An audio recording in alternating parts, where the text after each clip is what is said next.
不用害怕，这是监正老师送你的礼物。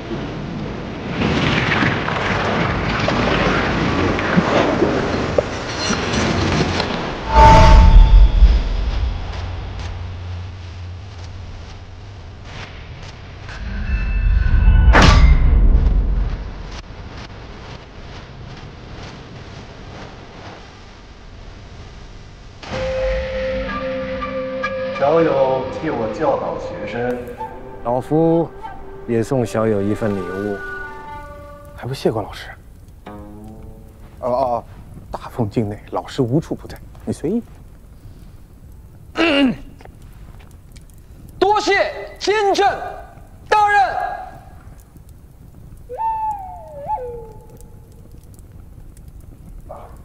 他应该忙去了。他听到了哈。听到了，我都听到了，他能没听到？那你干嘛呀？打包。哎，好嘞。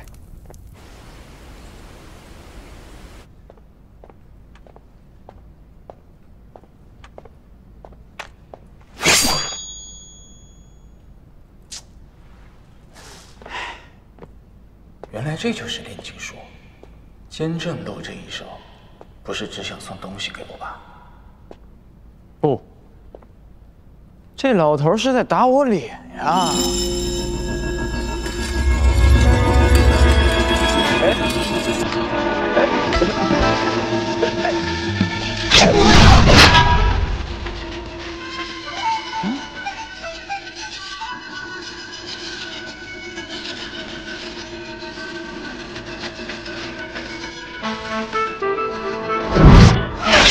不是，我错了！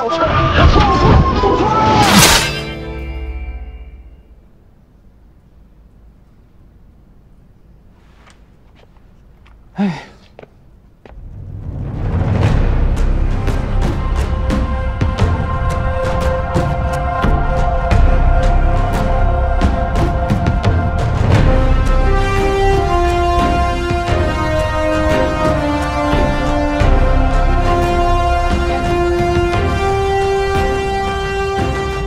刀剑无眼，悠着点。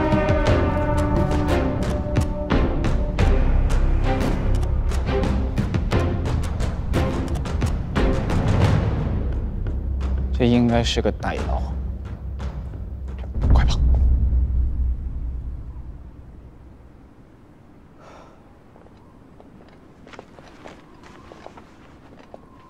魏公，老师正在处理些事情，请您在此稍等片刻。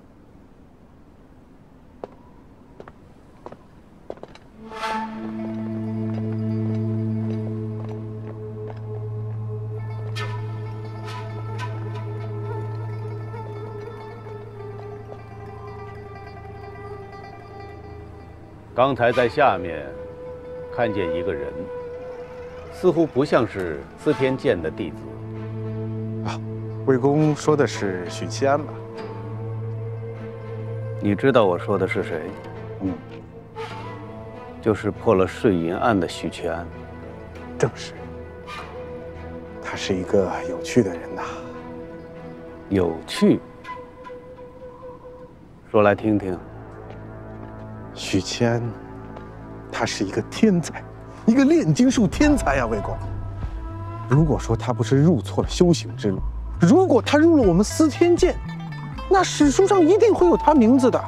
此人不过平平无奇，你们司天监何时如此慷慨，竟送了一柄法器？不是慷慨，是等价交换。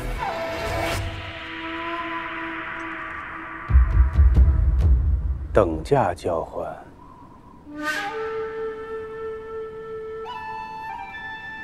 有趣啊！今日上山，本书院弟子吟诗一首：莫愁前路无知己，天下谁人不识君。如此佳作，本宫听了甚是欢喜。不知是哪位先生所作？做出此诗者，非读书人。 乃长乐县一名虚吏。3年前，北方魁族撕毁条约，屡犯边境，南方武神毁坏义路，偷袭军政。天谕诸国冷眼旁观，以此要挟欲犯中原，而朝堂诸公只知党争，袖手空谈者数之不尽。此时院长出手，不正是时机所在？如今朝堂已有魏公坐镇，他才是这个帝国最合适的封武将。此人乃王征文党羽，与我们不对付很久了。这次终于抓到了把柄，可以处置。非也，立之。放手去办吧。是。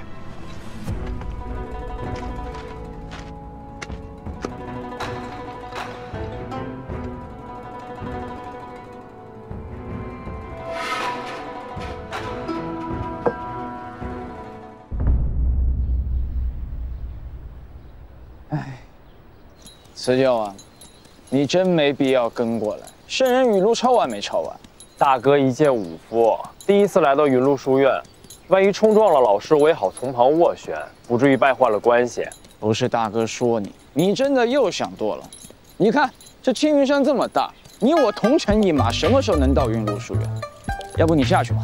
大哥下，不下是吧？不下，坐稳了。住！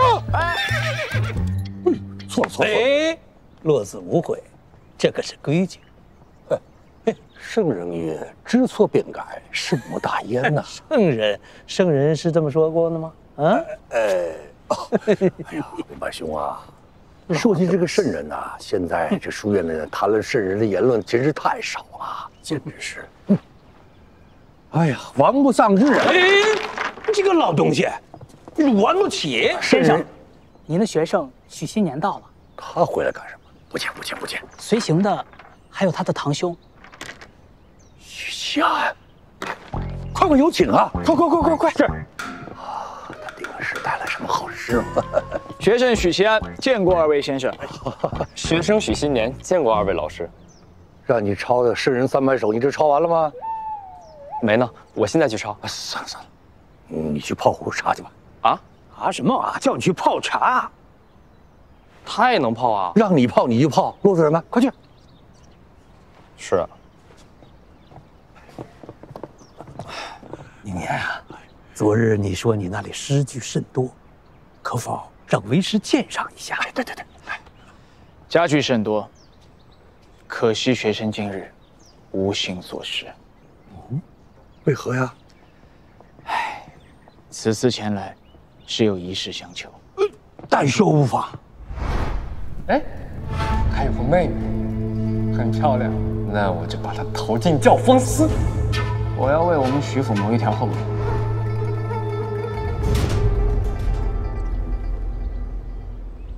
哦，这个嘛，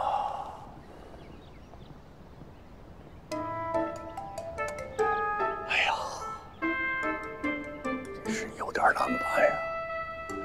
不是学院的弟子不能留宿，这是院长大人亲自定的规矩啊。哎，之前那些皇亲国戚不都不都没法留宿的？对呀。哎呀，真是为难先生们了。那弟子就先告辞了。行吧。还有何事？你刚才说你们家什么人要来求学？真是家中二妹。你看，如此好学，我云麓书院岂能辜负这求学之志？不能辜负，绝对不能辜负啊！要不然我们俩帮你想想办法吧。有劳，莫万兄。哎，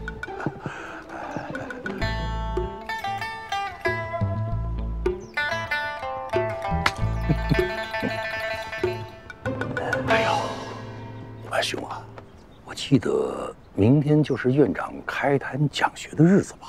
对呀，这开坛讲学的是不是需要一首劝学诗的勉励弟子啊？只是明日这讲学诗还没有眉目啊！徒儿啊，如果你能写上一首让我们满意的劝学诗，为师可给你做担保。院长那儿也觉得没问题。好，原来如此啊！一手劝学，且慢，一手可不够啊！你算算看啊，明日院长讲学需要个劝学师吧？为师后天讲学也需要劝学师吧？吴白兄，你讲学是不是要劝学师啊？是啊，这一共算起来，你看啊，15、15、18、17、20首，对，20首。徒儿啊，这作诗嘛，不是一朝一夕的事情。是，20首诗的确是难为你，可是你也得想想我们的难处嘛。你这个事情很棘手啊，要是不堵住每个人的口，这很难办的呀，是不是啊？是啊，啊。理解，理解。二位老师可否借我一间雅室，容我思考片刻？片刻。徒儿，请。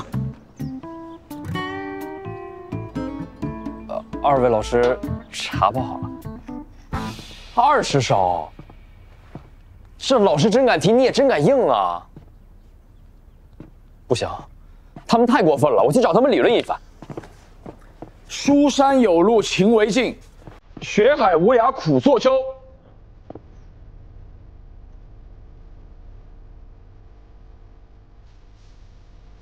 好诗啊！不，你发什么呆呀？快记呀！哦，书中自有黄金屋，书中自有颜如玉。记。黑发不知勤学怎，白首方悔读书迟。一寸光阴一寸金，寸金难买寸光阴。记。月光下跳舞，轻盈的脚步 ，baby I love。不对，这对不起，这对不起。夜静无情光于兮，行尘于心，毁于所借。路漫漫，其修远兮。收看，还真是片刻啊！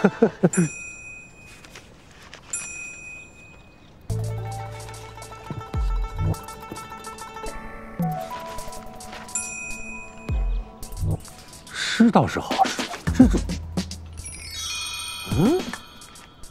这为何只写了上句却没有下句？而且只有个名字，下面都是空白的。天哪，这到底？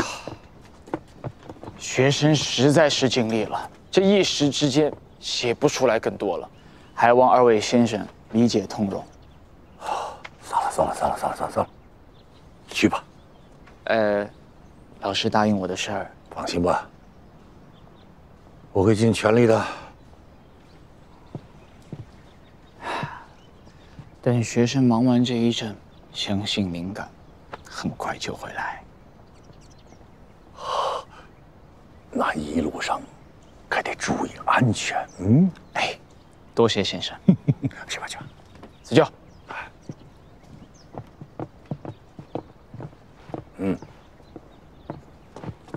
快点的，慢走啊！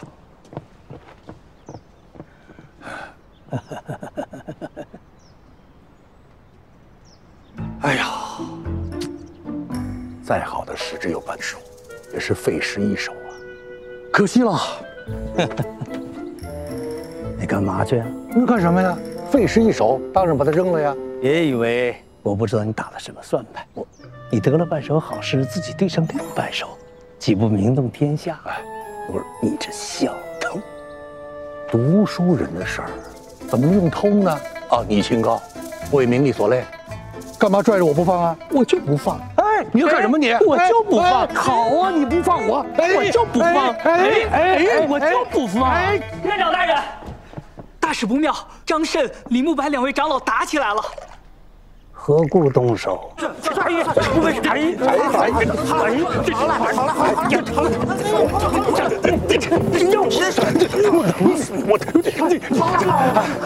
张慎，你这个无耻之徒啊！与我抢学生也就罢了，今日竟然做出无耻之事，圣人绝学都学到狗肚子里去了。身为师长，那为学生的那诗词文章去润色，有何不可呀？过去我是看在他们同窗好友的份上，我一直让着你。人要是无情，那就怪我无义了。你个老东西，你搞清楚，是我让了你，不是你让了我。哼，你有绝招，我就没有。嘿，谁怕谁呀？来呀，来呀，来呀，来呀，来呀！此地禁止同门相残。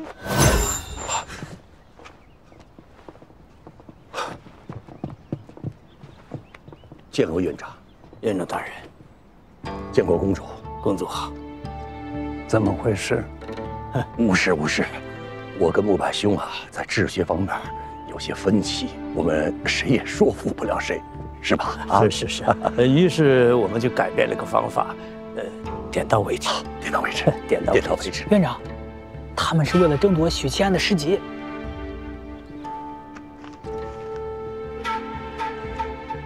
此诗是谁人所作？是我的学子。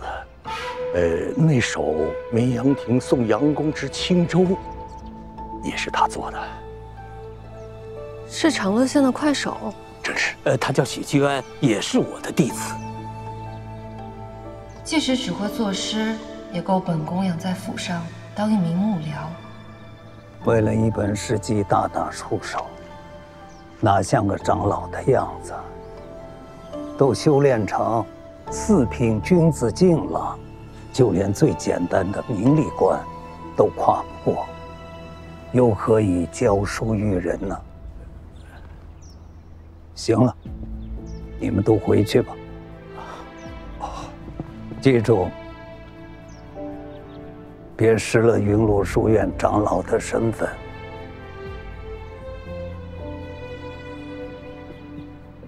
那告辞，告辞。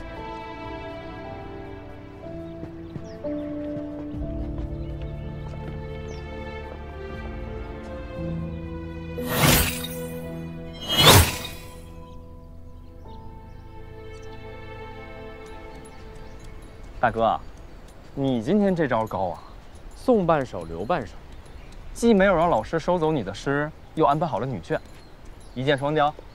泽教啊，大哥不是想批评，但你确实是又想多了。大哥的意思是，你没有刻意保留？那我实话跟你说了吧，其实这诗根本就不是我做的，是我之前在一本古籍中看到的。之所以留半首，是因为我只记得半首。我现在还后悔呢，早知道是这样啊，我当初就应该认认真真全背下来。古籍，大哥，你不会是故意防着我呢吧？你放心，你这诗我才不稀罕呢。总算了了一桩心事，明天把女眷们接过来啊，我们便可以专心对付周丽了。哎，有件事情大哥要提醒你啊，周丽的事情可不能让女眷们知道。不要让他们跟着一起担惊受怕。我自有分寸，用你提醒。好。对了，这几日也辛苦你了。啊？昨天我想了许多，如果没有你，爹爹也许被问斩了，女眷冲入教坊司。如果没有你，那天凌月妹妹就危险了，很可能会遭到那个姓周的毒手。如果没有你，许家也许会沉浸在劫后余生的侥幸里，也许某一天惨遭灭门。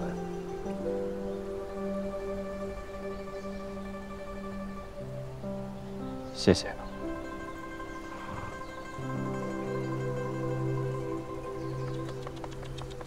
坐下，坐下。握手，握手，握手你不会啊？大哥，你听到我说话了吗？大哥听见了。哎呀，没听见。子教，这你太懒了，你也不帮我拉一拉。我生气了。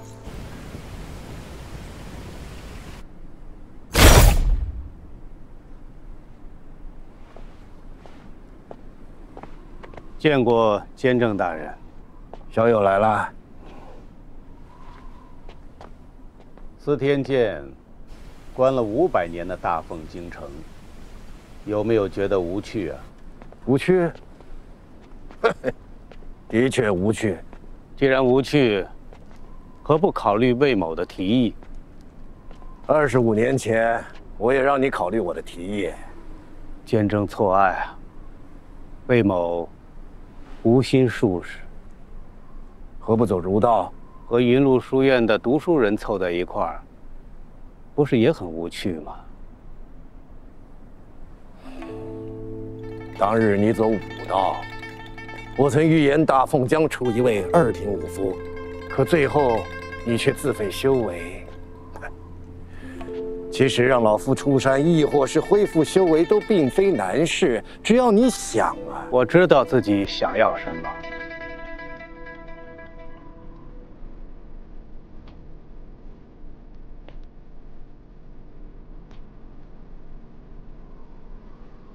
25年前第一次遇见你，我以为你就是可守大凤国门之人，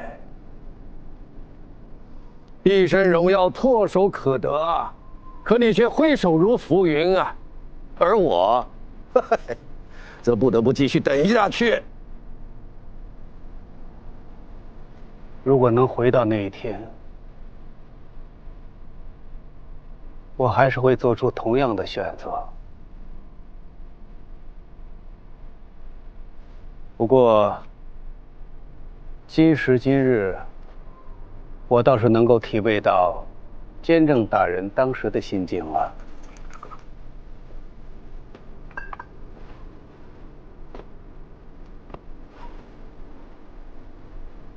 你也在等一个人。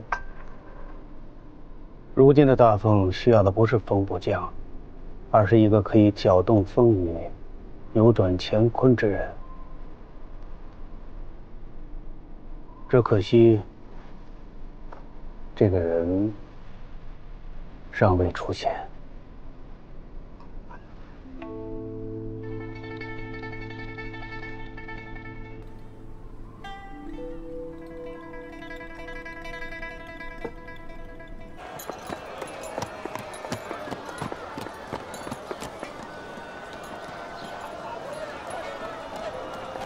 早知道啊，就把大哥你留在山上了。那我也会把马骑走。净话多。哎，一会儿回家吃啥呀？看我娘做什么，吃什么也挑。有人在跟踪我，周丽。敢挡我的路，废了他！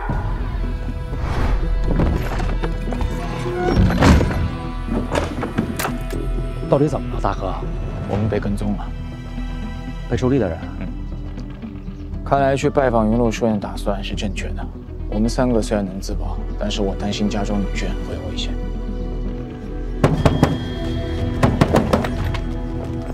开门呀！是我。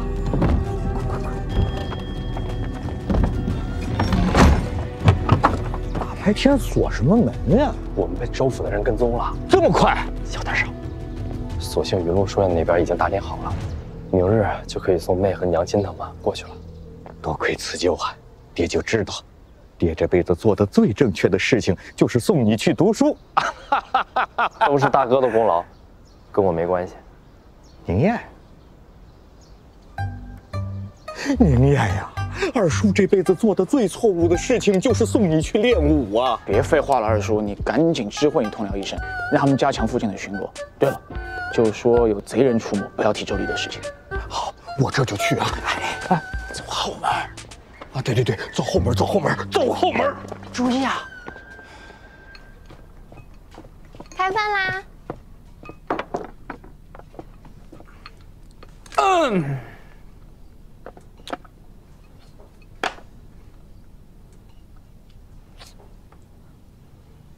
哎呀，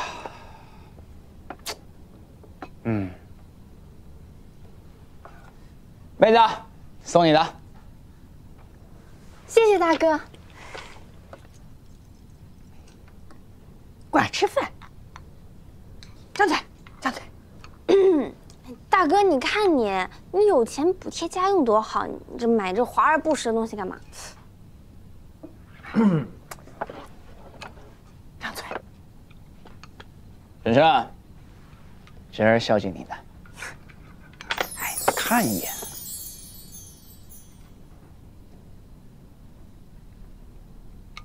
自己吃。真的呀？哪来的那么多银子买这个呀？嗨，虽然是赌，读卷宗衙门赏的。臭小子，算你有点良心。对了，娘，近日听老师说，书院又扩张，广纳贤士，所以我讨了2个修习名额，意在给灵音和灵月开化。哎呦，好事儿，好事儿。婶婶啊，要我说，这绝对是个大好事儿。你看，让妹妹们出去见见世面，说不定我们许家再出一个读书的苗子呢。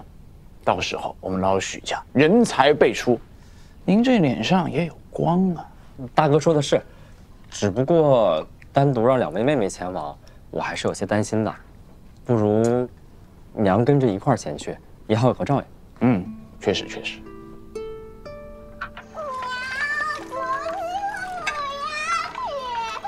林月，带妹妹回房间。走啦，不要打扰娘跟大哥说话啊。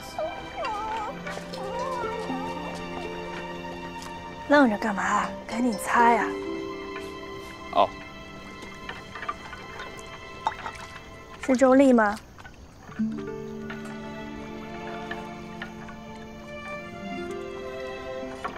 是。事情严重吗？不严重，小事儿。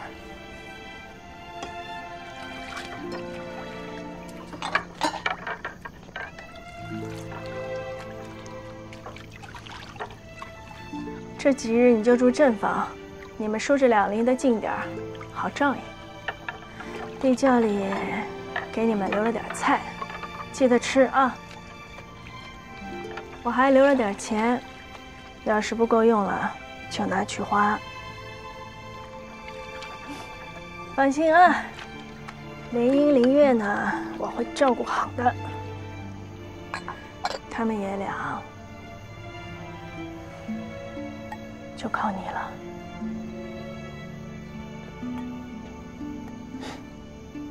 放心吧，婶婶。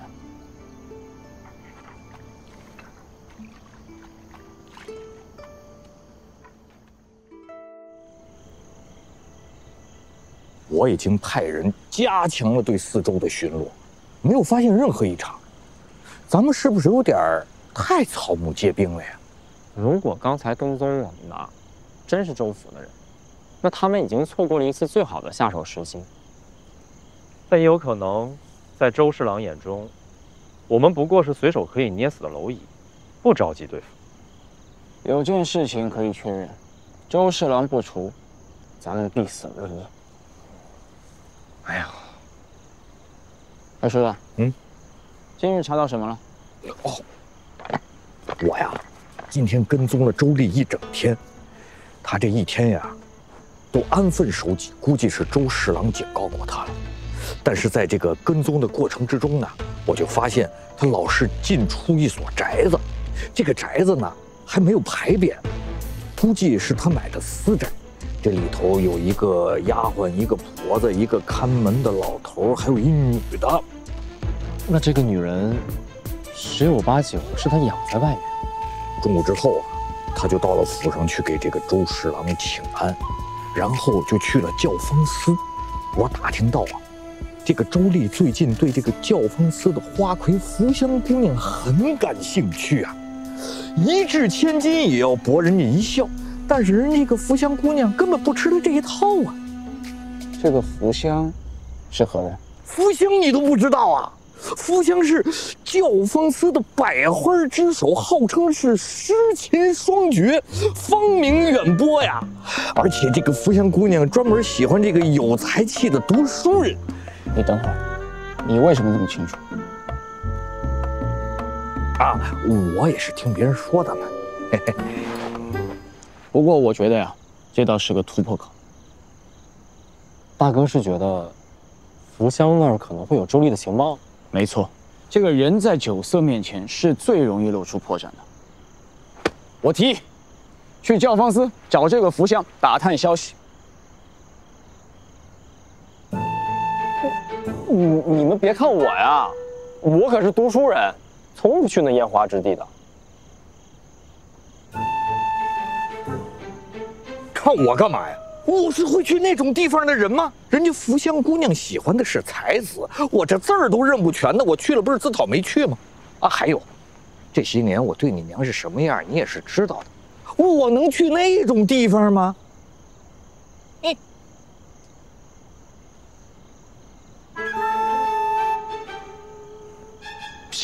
别看我呀，哎，我长乐县捕快，我去那种地方有诸多不便。再说了，我为人正派老实，那在衙门是有口皆碑。这要让同僚知道了，我以后怎么做人啊？我还当不当差了呀？哎，行了，这个计划呀，暂时搁置。好。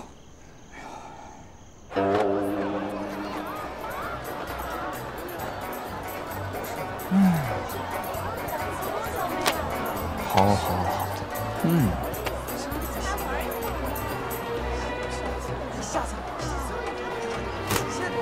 公子，1楼2楼啊！哎呦，白银30两送公子2楼雅间入座，里边请。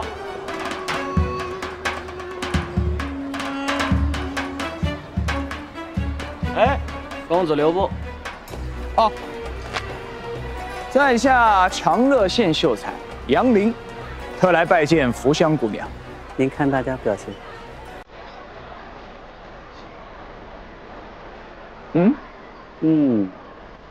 啊，抱歉，排队，抱歉啊，诸位，抱歉。哎，白银20两，1楼茶座入座，行。哎呦，张公子，可有日子没见了，今天想做什么桌？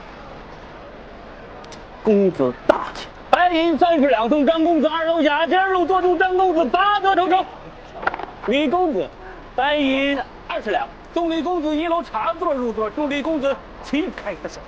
王公子，白银10两送王公子1楼3台入座，拼桌。请。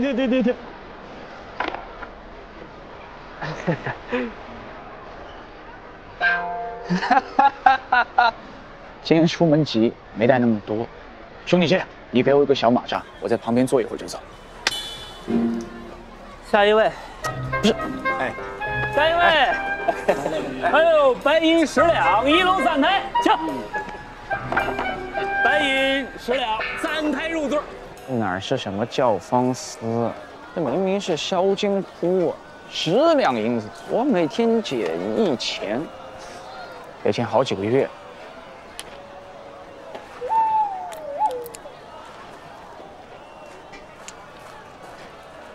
2000银子，怎么捡的钱变多了？走，行不行啊？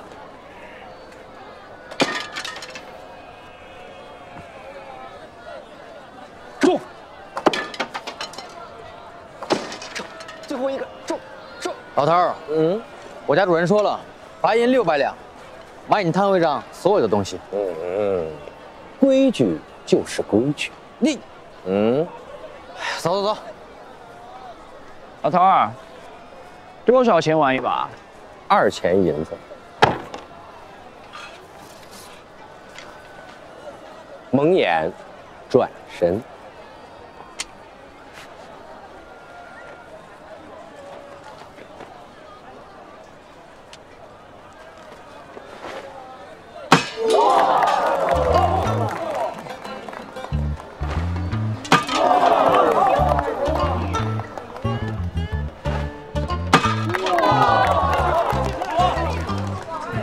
闭眼群众，运气不错，莫非这就是我在这个世界的抱负？哎，老头儿，群众了，东西给我。稍等。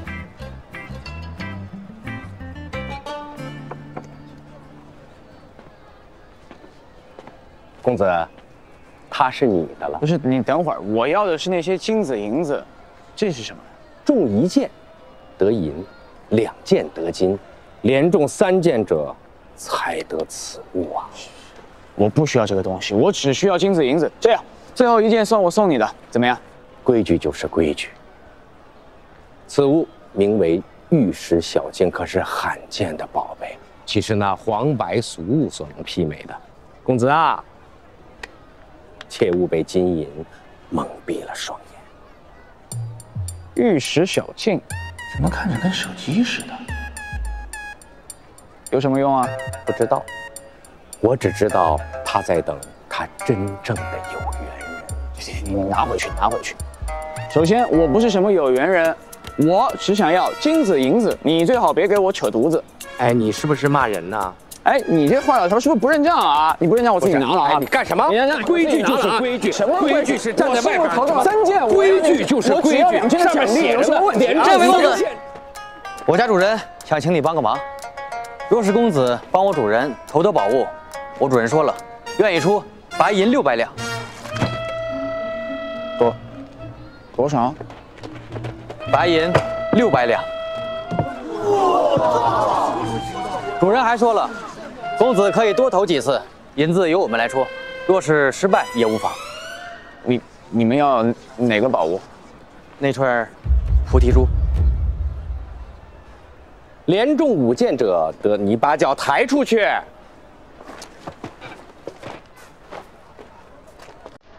得此珠。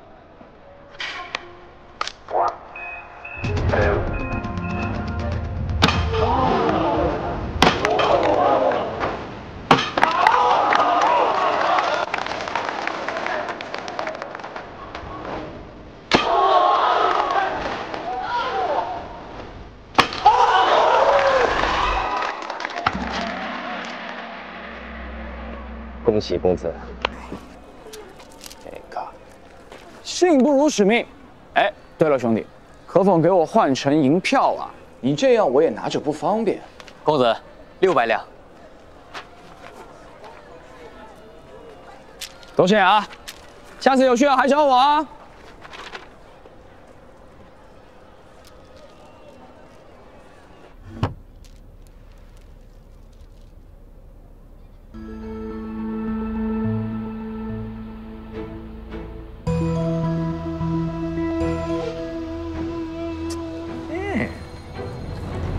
云呢？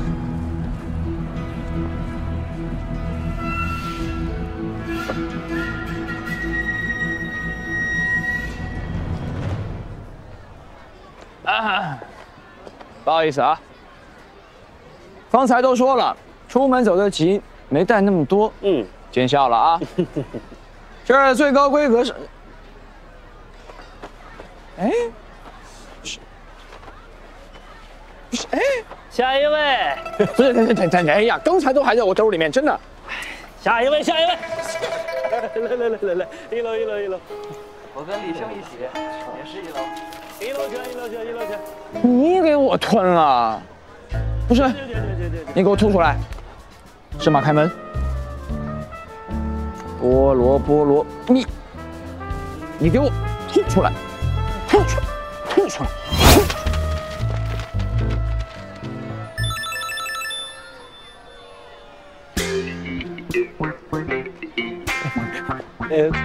公子还开窗吗？有请杨公子入座，杨公子里边请。真是精彩至极啊！各位兄台，在下长乐县书生杨林，有礼了。有礼。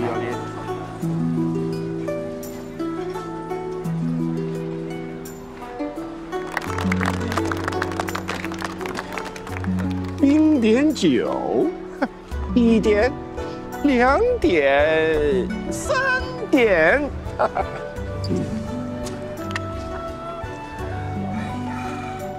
腊月美，100头、1000头、10000头。妙啊！哎呀，妙啊！杨兄对得妙啊！哎呀，过奖。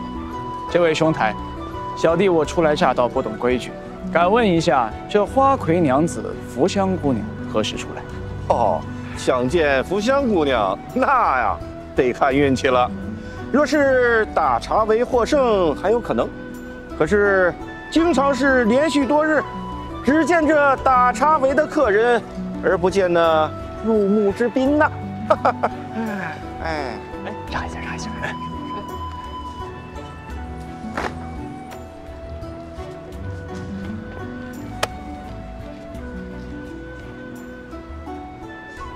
好巧啊！好巧啊！二位认识？何止是认识，这位是我的小老弟，许兄，在下杨某，我们在长乐县见过。在下许平安，长乐县学子。哈哈，幸会幸会幸会。这是把我和二叔的名字混搭了吗？这位兄台，借一波。啊？你怎么来了？不是让你们送礼券吗？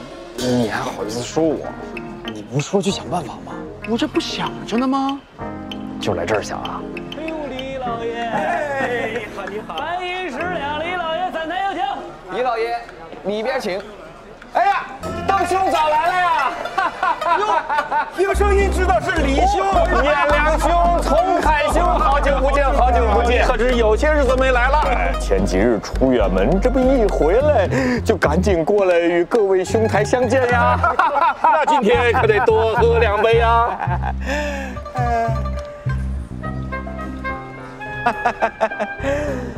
好巧啊！好巧啊！邓兄早来了呀！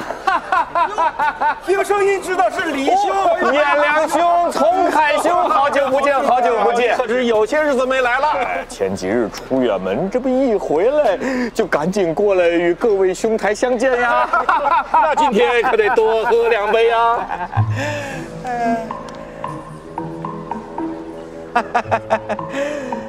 好巧啊！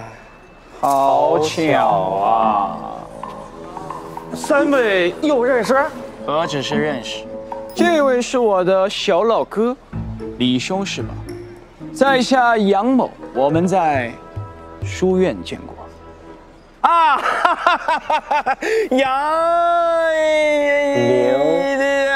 凌兄啊！这2个不孝子不是说没时间吗？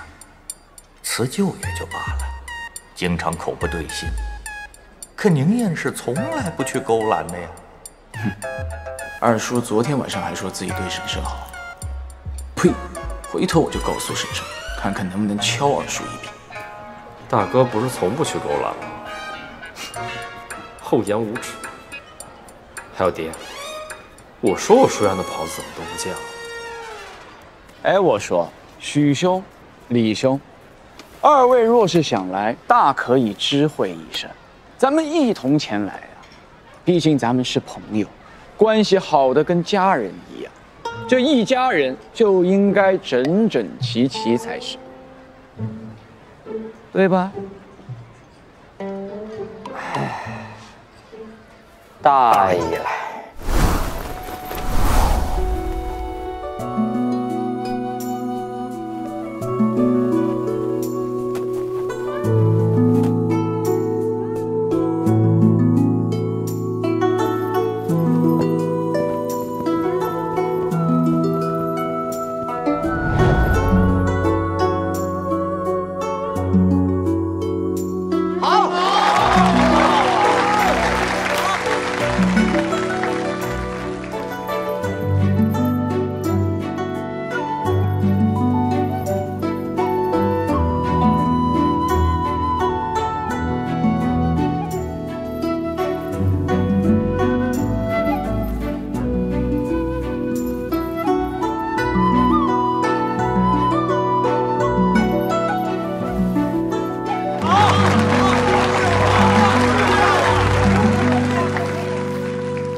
太神奇了，太神奇了呀！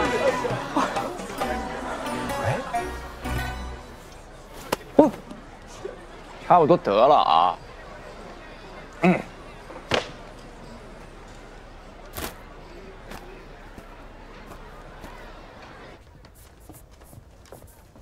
娘子，去出题吧。是。福香姑娘已给出上联，请各位在一炷香的时间内背出下联。请开始吧。松叶、竹叶，叶叶翠。嚯，竟还是叠字联，真是妙啊！甚妙。嘿嘿嘿，杨兄，是否有兴趣先来啊？哦，没料到是对子，不是我的强项，容我再想想。不如李兄先请啊。那还是许兄先来吧。对，许兄先来。这墨磨得有些不匀，我还要再磨磨，稍后才会下笔。何故谦让？不如我先来。不行。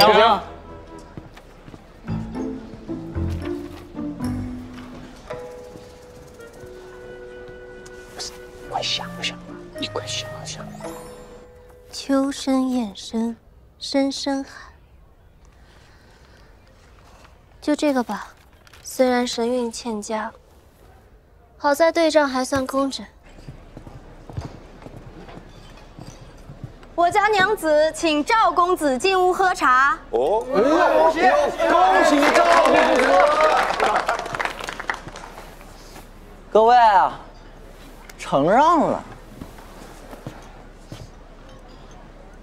云路书院。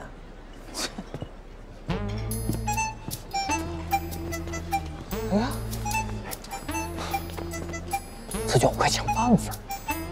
大哥擅长诗才，快想想办法呀！我不都跟你说了吗？我的诗都是从一本古籍上看到的，根本就不是我写的，你怎么就不信呢？还有爹，你连个字儿都不认识，来这装什么老才子啊？就是，来这凑什么热闹？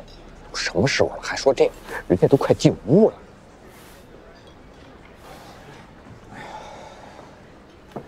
这波真是血亏了，银子倒是其次，关键消息没有打探出来。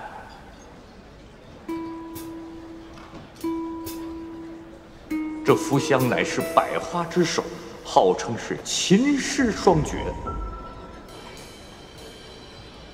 子敬，你听我写。疏影横斜，水清浅。暗香浮动，月黄昏。福香。来人啊！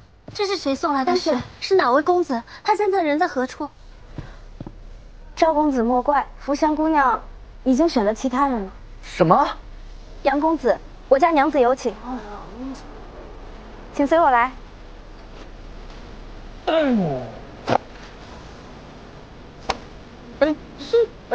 他怎么也去了？这不合规矩啊！这赵公子，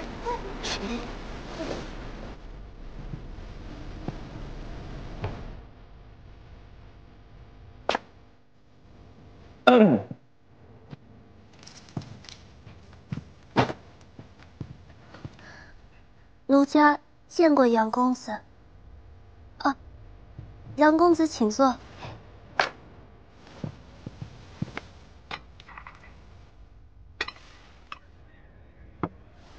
公子笔下生辉，才气过人，想必是勤学多年才能积淀至此吧？嗨，那倒也不是，都是前人的智慧，我只是个诗词的搬运工。哎呀，这还不出来？哎，不行，我出去透口气去。啊？咱们花了银子吧？爹。对了，杨某唐突一问，福香姑娘国色天香，难道就没人为你赎身吗？教坊司的姑娘，哪里是说赎身就能赎身的？不对呀，我听闻福香姑娘追随者众多，其中也不乏名门大户，比如那户部侍郎的公子周立，就对姑娘情根深重啊。此人好色荒唐，胸无点墨，奴家不喜。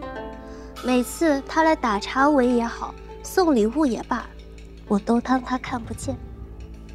家旺司归礼部管，他是户部侍郎的公子，奴家虽无法抗衡他，但也不怵他。荒唐好色，从何说起？这寻花问柳，本就是这些富家公子的常态啊。此事倒是涉及一些官场秘闻了。我就是一时兴起，绝不外传。这事儿就要从去年元宵节说起。这周丽是个荒唐人，在元宵灯会上看中了一名女子，趁人多眼杂，便上前去非礼。谁知道遇见了威武侯的庶子张云英。这张云英也看上了那名女子，二人为了那女子争风吃醋，直至最后大打出手。我们书院的学子没有一个长你这种武夫的大胡子，做戏都不会做全套，少见多怪。我觉得我就挺标致的。是啊，还得是李兄啊，怪不得每个月的月银总是少交那么几两，全都用这儿了吧？我这是借的，不是为了来打探消息对付周侍郎吗？都是借口，我信你就怪了。啊，还是二郎可以啊！是谁天天跟我说读圣贤书、行君子事，从不来这烟花之地的呀？君子亦有所为，得分情况。哎，托词。哎，福香说什么啊？对呀，走回家说。哎，等等，就这么回家？不然呢？还是年轻啊。这儿啊，哎，套餐甲来3套啊。好嘞。记账啊。好。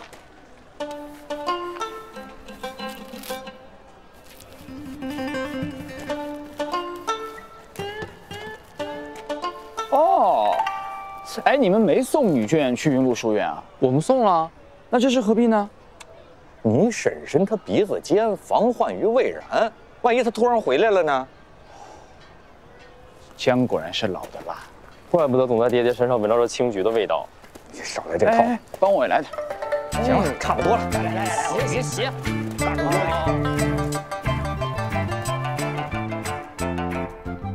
威武侯的庶子张云英，没错，这个张云英对周丽恨之入骨，而且这种纨绔子弟很容易为我们所用。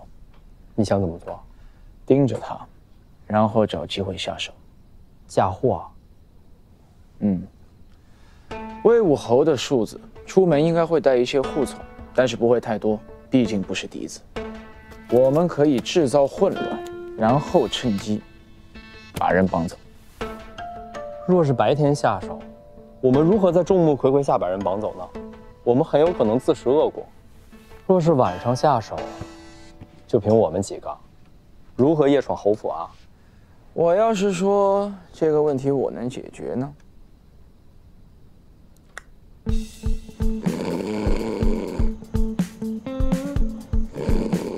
哎呀，二叔啊，二叔，爹，二叔，你怎么睡这儿啊？你快醒醒！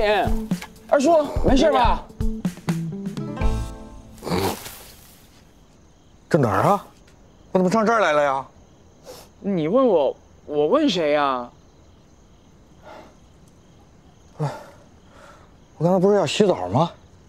你不是说给我打热水的吗？然后呢？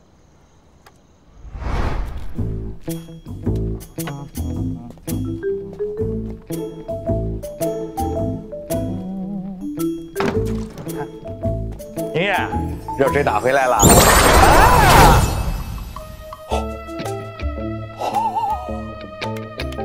哎呀，二叔，回去一下吧。镜子，我也不知道，反正就是个反光的个东西。爹爹可是炼气境高手，能被神不知鬼不觉弄到这儿，怎么做到的？明日你就知道了。宁爷，你把我给弄这儿来的呀？哎，你别管了，外面天凉，赶紧回去洗洗睡了啊。我还有一些细节要跟你商量，去你屋啊。什么细节呀？我能参与吗？哎，都跟你说了，你别管了。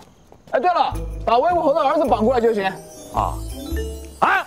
魏武侯的儿子，你们要干嘛呀？别大惊小怪了，就绑个人。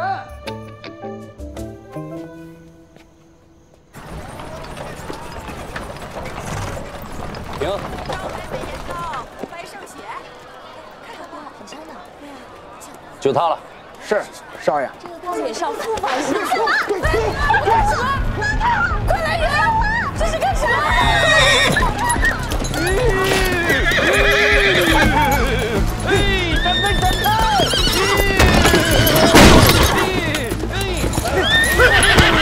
都过去帮忙。是。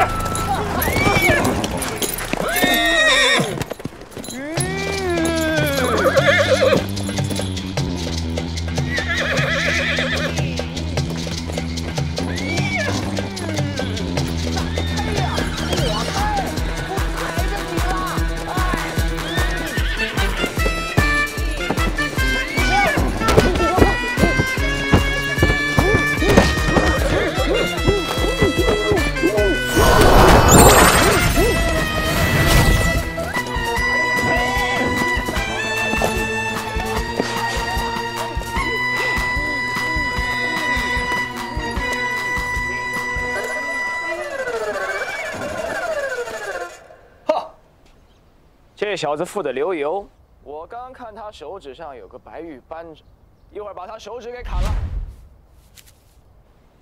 不可！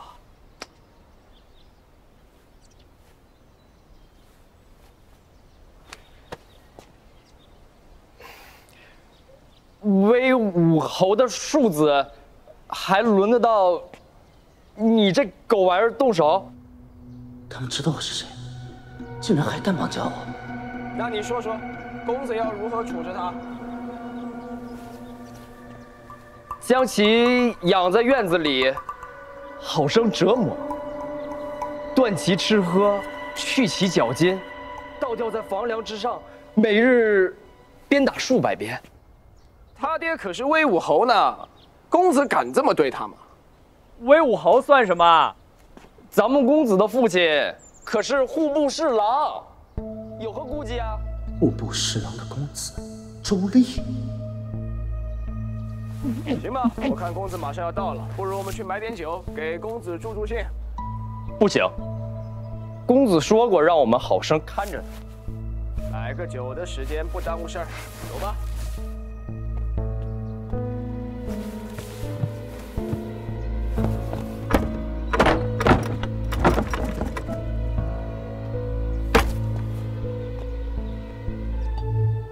哎，你就是用这面镜子抓的张云英？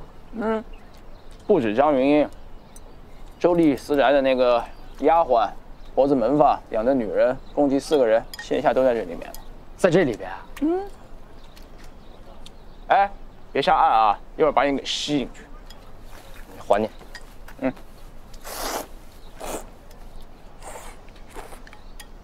啊，你说他会不会逃不出来啊？咱们为什么要锁门呢？不锁门，痕迹就太明显了。强大的求生欲是会激发一个人的潜能的，相信我，他出得来，翻墙就行了。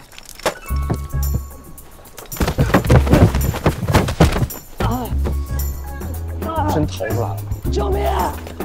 救命！救救我！我被挟持了！你先逃！我是魏武侯的儿子，我被挟持了。婴儿，婴儿，你们有事吧？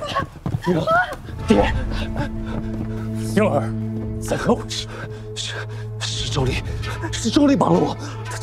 他不但想方设法折磨我，还要取我性命。怎么去了这么久啊？有结果了吗？哎呀，别提了，可累死我了。哎呀，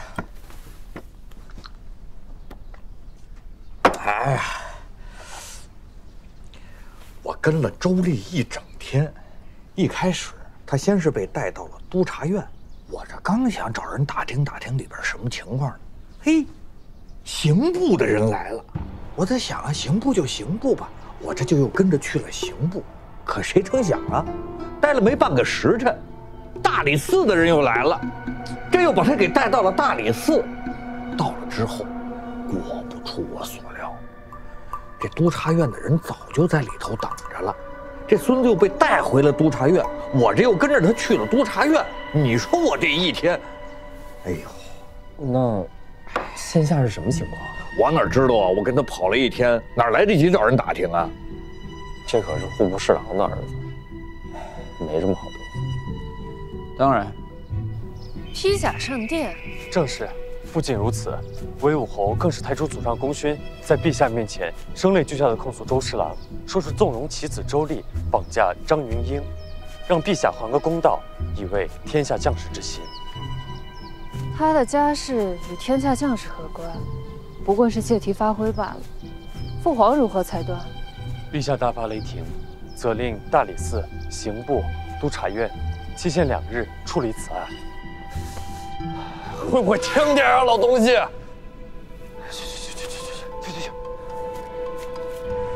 往年什么时候来？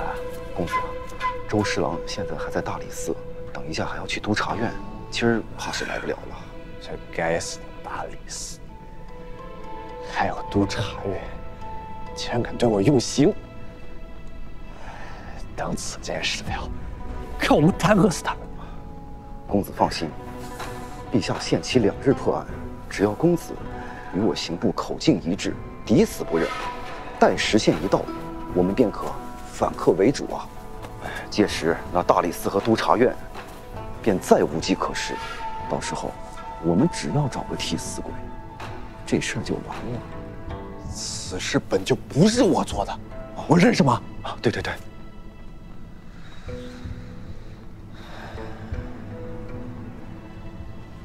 替死鬼。对，我倒有个人选，戚安呀。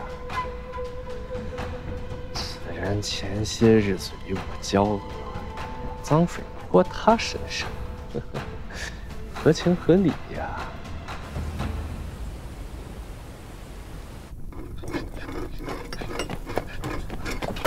宋弟兄。干什么冒冒失失？炼金术奇才许其安来了，他想见你。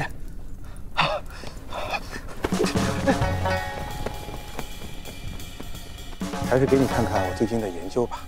你之前与我说植物与动物之间不能嫁接，于是我就在想，那动物与动物之间呢？你看，这只是我的理论，不过我已经初步付诸实践了，请看。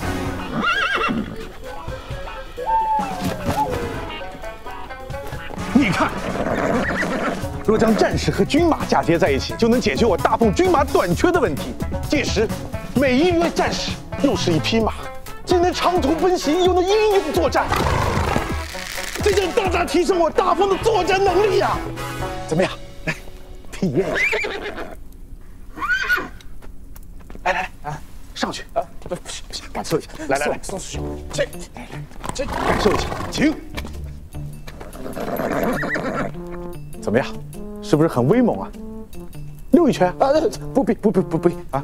宋兄，我这次来是想请你帮我个忙。啊。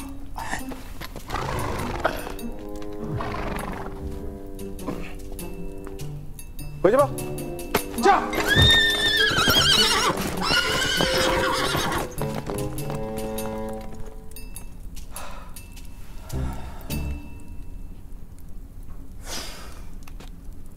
如何啊？宋师兄啊，其实事情是这样的，我得罪了周侍郎，这个事情你是知道的。啊，知道，采薇与我说了。不过很遗憾，我们司天监是不插手朝政的，更何况一个手握实权的户部侍郎，也不是我一个小小术士可以对付的。不是，你先不要着急，我只是想让你帮我一个最简单的事情。王清，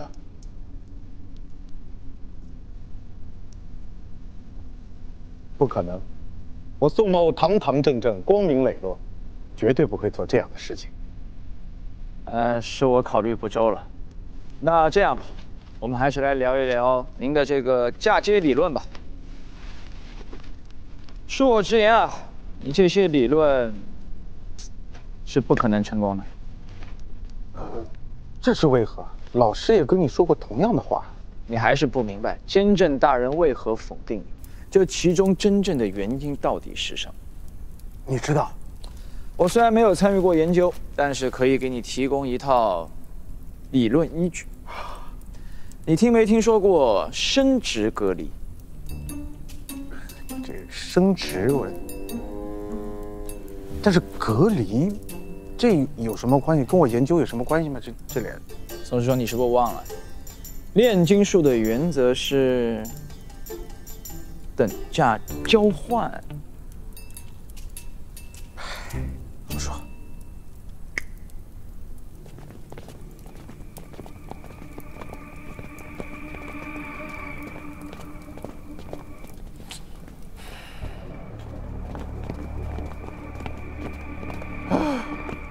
别让他们进来，去，别让他们进来！哎，你们这干什么呀？不是说好明日再审吗？司天监弟子奉陛下旨意前来协同问话。放开我！放开我！周丽，你是否挟持了威武侯庶子张云英啊？大人，我是被冤枉的，大人。不是我，不是我，放开我！放开我！元景36年，户部侍郎周显平因贪没国库钱粮，教子不严，被罢官充军。其子周立因绑架威武侯庶子张云英，被判流放。所以说，大哥，你收买了司天监的术士？哎，粗鄙！炼金术士的事儿怎么能叫收买呢？这叫等价交换。不对啊，咱们的手段是不是不太正义啊？辞旧啊，你果然还是读书人。你难道不懂，弱小就会被欺？去哪儿啊？这是？落后就要挨打吗？许家被逼至此境地，我们也别无选择。对周丽而言，我们对抗他是匹夫撼树，但对司天监而言，他就成了那个匹夫。不是我，不是我，放开我，放开我！不是我，大人，我是被冤枉的，被冤枉的呀！你没有被冤枉啊，你就是在说谎。你是不是还想问我，威武侯还有这些朝堂高官为什么会看不出这个不算高明的栽赃嫁祸？我只想通了一部分。对于周侍郎的政敌而言，无论周丽是不是被冤枉的，这都不重要。他们只会抓住这个筹码，咬死周侍郎。而对于威武侯而言，这就是一个报仇的好机会。之前他斗不过周侍郎，是因为他没有帮手，而眼下就是天赐的良机。所以那日他才披甲上殿，闹得满朝议论纷纷。至于儿子是不是被周丽所绑，他或许会怀疑，但没有足够的证据之前，先解决掉自己的敌人，才是当务之急。二郎果然有首辅之姿。这次是我们侥幸，下一次福祸难料啊！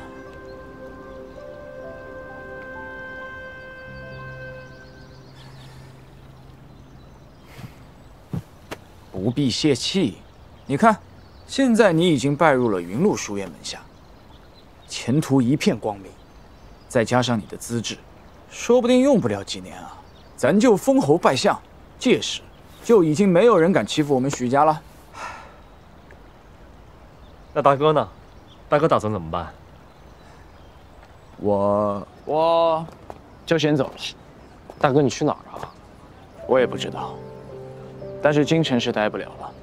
这短短几个月，我都关进去2次了。咱们老许家的前途只有靠你了。子雕，你觉得南方怎么样？碧瓦小红楼，芳草江南岸。不错，就这么定了。哎，至少等爹爹和娘亲回来再走吧。哎，我受不了离别。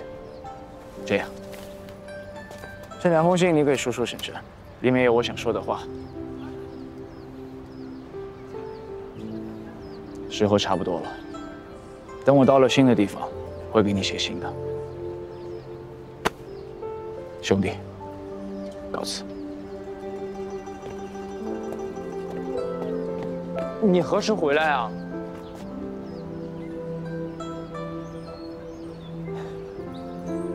二弟封侯拜相日，大哥衣锦还乡时。我走了，许家就不会被追查了吧？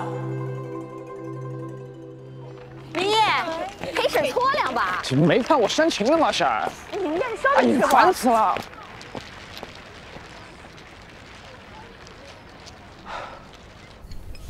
把这些瓶瓶罐罐再去洗干净一些啊。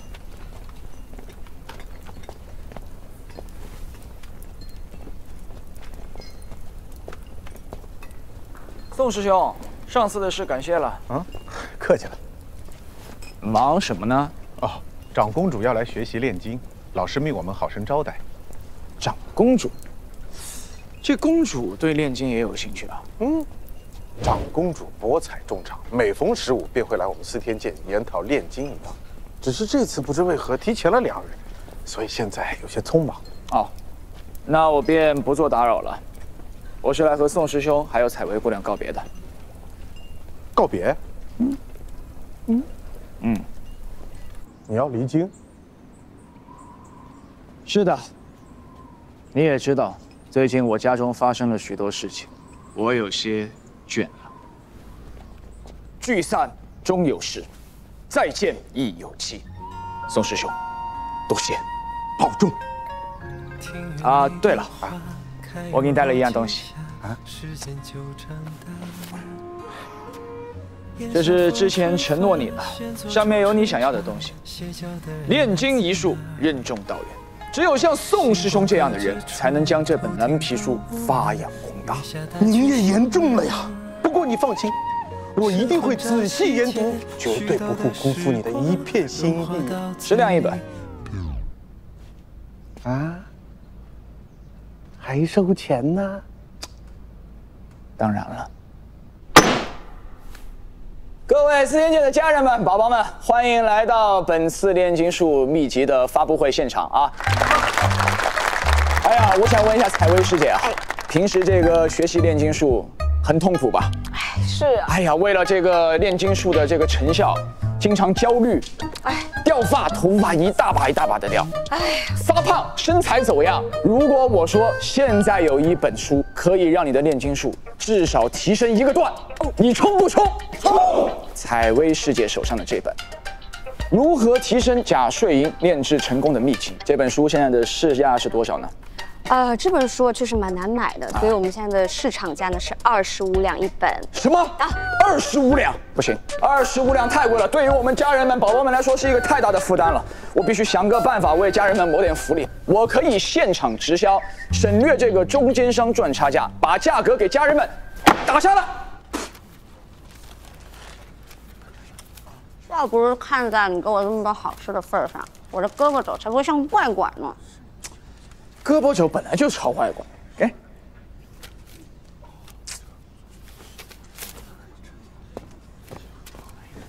合作愉快啊！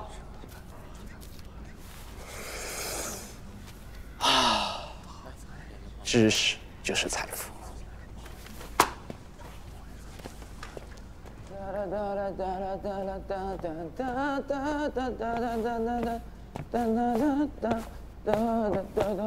公主驾到！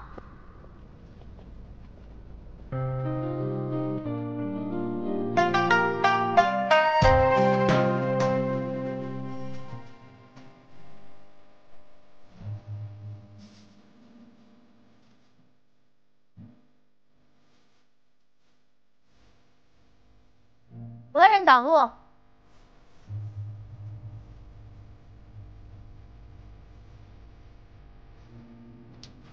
大胆，还敢直视公主，还不行礼？在下失礼。刚子，不得无礼。公子请。哦不，公主请。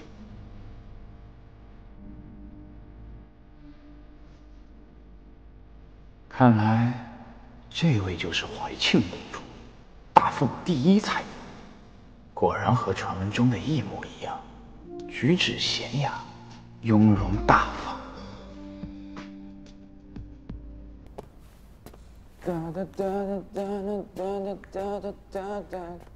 都知公主大驾光临，还容在下通禀一声，稍后便可。通禀什么通禀？又不是第一次来了。刚子，跟你说多少次了？这里是司天监，我们是来办正事的，要礼貌，要微笑，懂吗？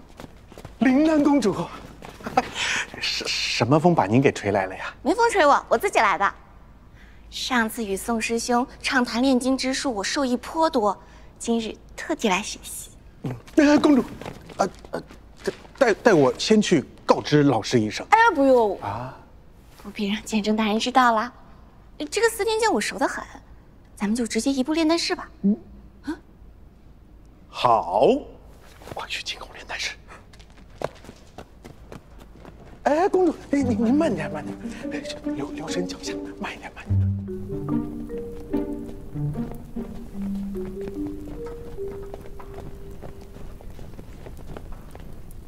怎么空了？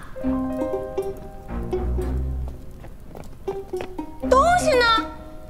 哎呀，公主，我险些忘了，昨日有一贼人来到我们炼丹室，将我们洗劫一空啊！不过不必担心，我已派人调查，目前还没有任何线索。不如这样，我们改日啊！不必改日。来人！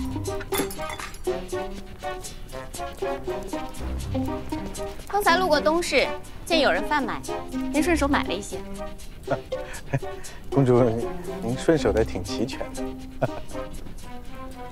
好，今日宋某便为公主演示如何炼制铜镜。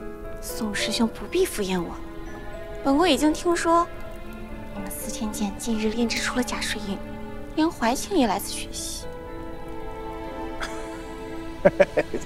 是，即便像怀庆那样天资聪颖的，想炼制成功也并非易事，更何况说您呢？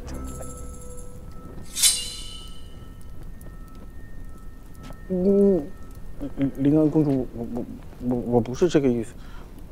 我的意思是，像您这样更加聪慧过人的做这样小小的实验，不就是大材小用了吗？宋师兄谬赞啦！我只是想来试一试，看我与那怀庆相比，是否有同等才能。开始吧。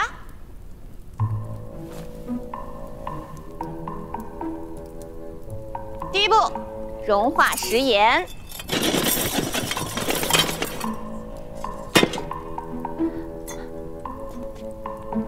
并将其过滤。挥。下一步是什么？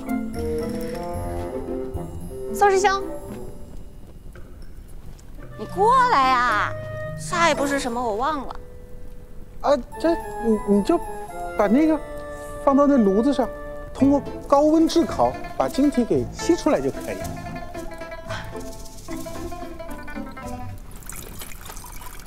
下一步我知道，融化结晶。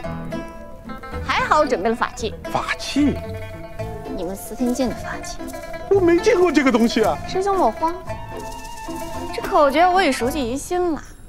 氢氦锂铍硼碳氮氧氟氖钠镁铝硅磷，是不是？等等！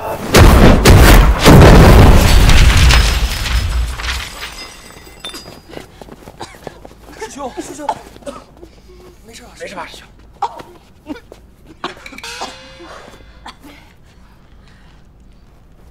公主啊，炼制假银便是如此，稍有不慎便会亮。更何况你那个法器不是出自我们司天监。要不然这样，改天等期限到了，我们再继续啊。此次失手缘故，我已知晓。我们再来一次。来人！呀，成功了，结晶融化了。对呀，注意控制电压。可以呀，就是雷电大小，小心啊，公主啊！再来。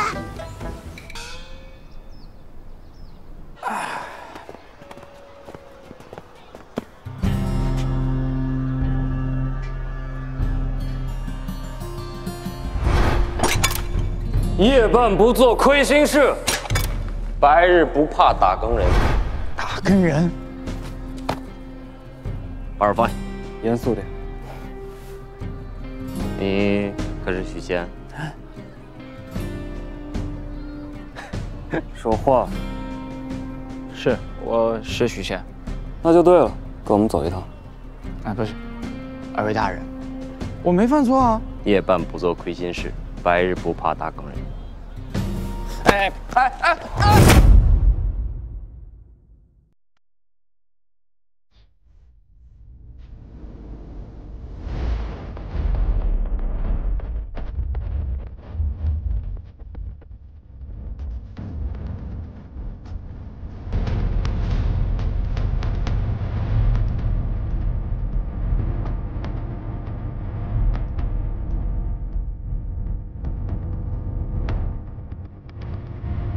心长满了回纹，梦醒在几更前，梦吹醒我记得，我会常常沉闷一声声婴儿的天，地过我这般人长袖都不尽凌晨，自来不休冬温，风雨美色在千丝不乱，往那半天去见归山踏尘，这一步一西风，另一树相争，这不与他争论，逍遥人不斗恨。笑那个路人，为若要我黑白不分，一路专属我能否？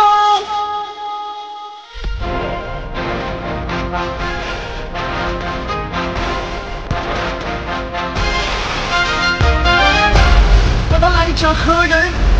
可不心怀大人，天空雾罩夜深，只有我心飞着，这一光临为生，我不爱成为尊。